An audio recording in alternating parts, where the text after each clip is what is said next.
Welcome to a quick demonstration of capacity and utilization in OpenStack, tenant and infrastructures using CLOUDFORMS. We log into the CLOUDFORMS user interface as an operation administrator. We see the dashboard.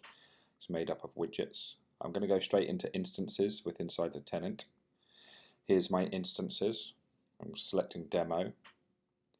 I can see all of the property information. The smart state data is to the right, as well as the relationship information. Selecting monitoring and utilization, I get the CPU, disk I/O and network I/O for this guest instance. I can select history and go back in time and see how this instance was behaving on any given date. I can also pick this instance up and compare it against its node, its actual hosting node.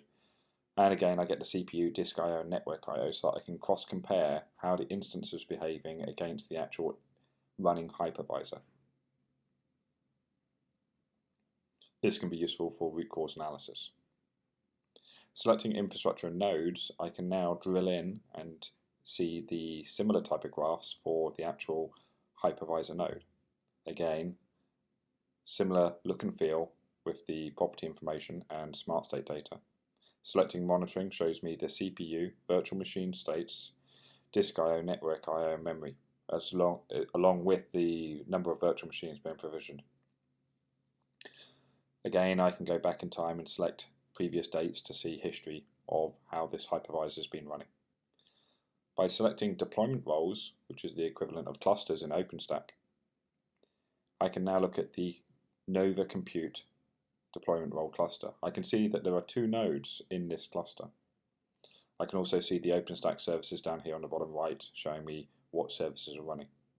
Selecting utilization for this deployment role cluster, I get the CPU, virtual machine states, memory.